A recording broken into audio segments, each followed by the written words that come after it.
আজকের এই এত সুন্দর ড্রেসটা অর্ডার করে ইতালি থেকে একটা ভাইয়া দেশে রেখে যাওয়া তার প্রিয় মানুষটার জন্য। তো এই ড্রেসটা কিন্তু দেখেন দুবাই চেরিতে করা, কিন্তু খুবই সুন্দর। নিচে কিন্তু সারারা অনেক ঘের দেখতেই পাচ্ছেন। এবার হচ্ছে উপরের পাটটা দেখেন, আমি কিন্তু নেটের উপর কাজ করা উপরের পাটে দিছিলাম। তো দেখেন আর নিচে হচ্ছে দেখেন ডিজাইনটা খুবই সুন্দর। সামনে কিন্তু শর্ট, পিছনে কিন্তু লং। আপুটা হচ্ছে আমার থেকে লম্বা, তো যার কারণে হচ্ছে আমার একটু শর্ট বোঝা যাচ্ছে।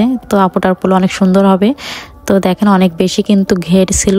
আর এখানে এই যে ওড়নাটা, তো ওড়নাটা আমি হচ্ছে দেখেন দুই সাইডে কিন্তু হচ্ছে লেস করে দিয়েছিলাম মোটা পার্ট দিয়ে। ওই যে উপরে যে কাপড়টা ছিল আর তার নিচে হচ্ছে এই অংশটা ছিল, তো আমি কেটে হচ্ছে এখানে বসাই দিয়েছিলাম। তো এবার হচ্ছে আমার গায়ে একটু ধরে আপনাদের দেখাই দিচ্ছি। তো দেখেন মাশাল্লাহ খুবই কিন্তু সুন্দর ছিল। এটা যখন গায়ে পড়বে তখন হচ্ছে সারারার আসল সৌন্দর্য বোঝা যাবে, যেহেতু সামনে কিন্তু শর্ট। তো আজকের এই এত সুন্দর ড্রেসটা কাদের কাদের পছন্দ হলো অবশ্যই কিন্তু কমেন্টস করে জানাবেন। আর ভালো লাগলো অবশ্যই কিন্তু ভিডিওটি লাইক কমেন্ট শেয়ার করে দিবেন। ধন্যবাদ সবাইকে।